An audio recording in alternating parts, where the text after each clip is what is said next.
தமிழக அமைச்சரவையில் மாற்றம் செய்யப்பட இருக்கிறது என்ற தகவல் வெளியாகியிருந்த நிலையில் மாற்றப்படும் தமிழக அமைச்சரவையில் யாருக்கு எந்த துறை ஒதுக்கீடு செய்யப்பட வாய்ப்பிருக்கிறது என்பது குறித்த முக்கிய தகவலும் நமக்கு கிடைத்திருக்கிறது.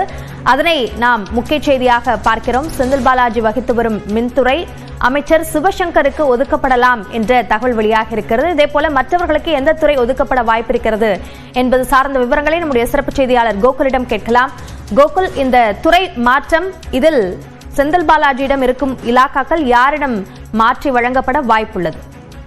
தமிழக அமைச்சரவையில் மாற்றம் குறித்த அறிவிப்பு இன்று இரவு வெளியாகும் என்று எதிர்பார்க்கப்படுகிறது. குறிப்பாக மின்துறை அமைச்சர் செந்தில் பாலாஜி மற்றும் வனத்துறை அமைச்சர் பொன்முடி ஆகியோர் அமைச்சரவை பதவியிலிருந்து ராஜினாமா செய்ய உள்ள நிலையில் இந்த அமைச்சரவையானது மாற்றி அமைக்கப்பட இருக்கிறது. குறிப்பாக அமைச்சர் செந்தில் பாலாஜி வகித்து வந்த மின்துறையை கூடுதலாக போக்குவரத்துறை அமைச்சராக இருக்கக்கூடிய சிவசங்கருக்கு வழங்கப்பட இருப்பதாக தகவல் வெளியாகிறது. அதே நேரத்தில் மதுவிலக்குத்துறையானது ஏற்கனவே மதுவிலக்குத்துறையை கவனித்து வந்த முத்துசாமியிடம் கூடுதல் பொறுப்பாக வழங்கப்பட இருப்பதாக தகவல் வெளியாகிறது. வனத்துறை அமைச்சர் பொறுப்பு பொன்முடி வகித்து வரக்கூடிய வனத்துறையானது ராஜகண்ணப்பனுக்கு அந்த இலாக்கா மாற்றம் செய்ய இருப்பதாக தெரிவிக்கப்படுகிறது. ராஜகண்ணப்பன் வனத்துறை அமைச்சராக அவருக்கு அந்த இலாக்கா ஒதுக்கப்படும் என்ற ஒரு தகவலும் சொல்லப்படுகிறது. அமைச்சரவையில் தற்பொழுது ஏற்கனவே அமைச்சராக இருந்து நீக்கப்பட்ட மனோ தங்கராஜுக்கு வாய்ப்பு வழங்கப்படலாம் என்ற தகவல் சொல்லப்படுகிறது. மனோ தங்கராஜ் அமைச்சரவையில் புதிதாக சேர்க்கப்பட இருக்கலாம் என்று தகவல் சொல்லப்படுகிறது. அவருக்கு பால்வளத்துறை அமைச்சராக மனோ தங்கராஜுக்கு அந்த பொறுப்பானது ஒப்படைக்க அந்த இலாக்கா ஒதுக்கப்படலாம் என்ற தகவல் வெளியாக இருக்கிறது. அமைச்சரவை மாற்றம் குறித்த அறிவிப்பு இன்று இரவு வெளியாகும் என்ற தகவலும் இந்த மாற்றங்கள், அதாவது இலாக்காக்கள் மாற்றங்கள், மூத்த அமைச்சர்களுக்கு சில இலாக்காக்கள் மாற்றங்களும் கூடுதலாக ஒரு அமைச்சரவை சேர்க்கப்பட இருப்பதாகவும் அது மனோ தங்கராஜுக்கான வாய்ப்பாக தற்போதைய தகவலாக இருக்கிறது. அப்படியா? செந்தில் பாலாஜி மற்றும் பொன்முடி ஆகியோரது இலாக்காக்கள் மற்றவர்களுக்கு மாற்றப்படலாம் என்று அந்த தகவல் வெளியாக இருக்கிறது. இது சார்ந்த அதிகாரப்பூர்வ அறிவிப்பு எப்போது வெளியாகும் என்ற எதிர்பார்ப்பு இருக்கிறது கோகுல். இது சார்ந்த முடிவுகள் இதற்கு பிறகாக ஒருவேளை இந்த மாற்றம் சார்ந்த அறிவிப்பு வெளியாகும் பட்சத்தில் அடுத்து என்ன நடைமுறை நடக்கும்? தமிழக ஆளுநர் RN ரவி நாளைய தினம் நீலகிரியில் இருந்து சென்னை வருவதாக இருந்த நிலையில முன்கூட்டியே இன்று மாலை வந்திருக்கிறார். சற்று முன்பு சென்னை விமான நிலையத்திலிருந்து ஆளுநர் மாளிகைக்கு அவர் சென்றிருக்கிற தகவலும் கிடைக்கப்பட்டிருக்கிறது. அமைச்சரவை பதவியேற்பு, அதாவது கூடுதலாக அமைச்சர் நியமிக்கப்பட்டால் அமைச்சரவை பதவியேற்பு நாளைய தினமே நடைபெறும் என்ற ஒரு தகவலும் சொல்லப்படுகிறது. இலாக்காக்கள் மாற்றம், அமைச்சரவை நீக்கம், இலாக்காக்கள் மாற்றம் குறித்த அறிவிப்பு இன்று இரவுக்குள் வெளியாகும் என்றும் நாளை புதிய அமைச்சரவை மாற்றம் பதவியேற்பு நிகழ்வு நடைபெறும் என்பதும் அது ஒரு அமைச்சர் ஆளுநர் மாளிகையில ஒரு சாதாரண நிகழ்ச்சியாக நடத்தப்படும் என்ற ஒரு தகவலும் சொல்லப்படுகிறது.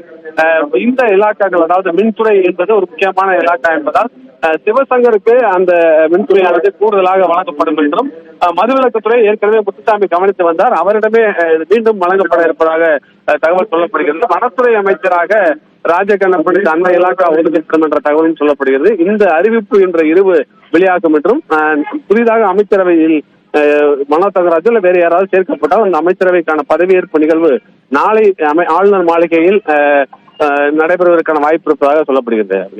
இந்த அமைச்சரவை மாற்றத்திற்கான காரணங்களாக சொல்லப்படும் அம்சங்கள் என்ன கோகுல்? நிச்சயமாக, அதாவது மின்துறை அமைச்சராக இருக்கக்கூடிய செந்தில் பாலாஜி போக்குவரத்து துறையில் வேலை வாங்கி தருவதாக முறைகேடு வழக்கிலும் அது தொடர்பாக சட்டவிரோத பணப்பரிமாற்ற வழக்கில் அமலாக்கத்துறையால் ஏற்கனவே கைது செய்யப்பட்டார். அந்த வழக்கில் உச்சநீதிமன்றத்தில் ஏற்கனவே இந்த அமலாக்கத்துறை ஜாமீனை ரத்து செய்ய வேண்டும் என்று தாக்கல் செய்த வழக்கு விசாரணையின் போது ஜாமீன் மனு, ஜாமீன் அல்லது அமைச்சரவையில் ஏதாவது ஒரு முடிவை எடுக்குமாறு ஏற்கனவே உச்சநீதிமன்றம் ஒரு உத்தரவை பிறப்பித்திருக்கக்கூடிய நிலையில நாளைய தினம் இது குறித்து அமைச்சர் செந்தில் பாலாஜி விளக்கம் அளிக்க வேண்டும் என்று உச்சநீதிமன்றம் தெரிவித்திருக்கக்கூடிய நிலையில் அமைச்சரவையிலிருந்து அமைச்சர் செந்தில் பாலாஜி தன்னுடைய பதவியை ராஜினாமா செய்ய இருப்பதாக தகவல் வெளியாகிறது. அதே போல சர்ச்சைக்குரிய கருத்து பேசியதாக அமைச்சர் பொன்முடி மீது உயர்நீதிமன்றம் வழக்கு பதிவு செய்ய உத்தரவு பிறப்பித்திருக்கக்கூடிய நிலையில அவரும் தன்னுடைய அமைச்சர் பதவியை ராஜினாமா செய்திருப்பதாக தகவல் வெளியாகிறது. அதனையொட்டிதான் இந்த அமைச்சரவை மாற்றமானது இந்த பரபரப்பான அரசியல் சூழ்நிலையில அந்த அமைச்சரவை மாற்றம் நிலவ இருக்கிறது. குறிப்பாக இரண்டு முக்கியமான அமைச்சர்கள், மூத்த அமைச்சர்கள் இருவரும் தற்போது பதவியை ராஜினாமா செய்திருக்கக்கூடிய நிலையில மின்துறை மற்றும் வனத்துறை உள்ளிட்ட முக்கியமான துறைகளை யாருக்கு ஒதுக்குவது என்பதில் இந்த அமைச்சரவையில் இடம்பெறுவதற்கு பல சட்டமன்ற உறுப்பினர்கள் புதியவர்களும் முயற்சி செய்தார்கள். அந்த முயற்சியில் இருக்கும்போது தற்போது ஒருவருக்கு மட்டும் அமைச்சரவையில புதிதாக சேர்க்கப்படுவதற்கான வாய்ப்பு இருப்பதாக சொல்லப்படுகிறது.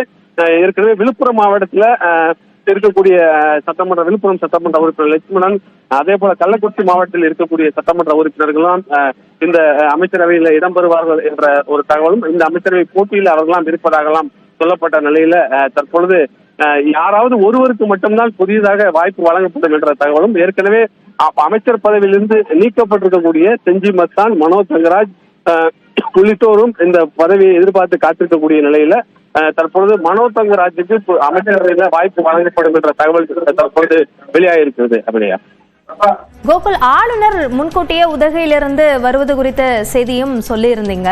அப்போ இன்றைய மாலையே அவர் வருகிறார் என்றால் இன்றைக்கே அமைச்சரவை பதவியேற்பு நடக்க வாய்ப்பு இருக்கு அப்படின்னு எதிர்பார்க்கலாமா? நிச்சயமாக இந்த கோப்பு, ராஜினாமா கோப்பு என்பது ஆளுநர் மாளிகைக்கு இன்று மாலைக்கு பிறகு அனுப்புவதற்கும் அதற்கு ஆளுநர் ஒப்புதல் அளித்து அந்த அறிவிப்பு வெளியாவதற்கான வாய்ப்பு இருப்பதாக சொல்லப்படுகிறது. முன்கூட்டியே ஆளுநர் தற்பொழுது உதகையிலிருந்து சென்னை திரும்பி இருக்கிறார்.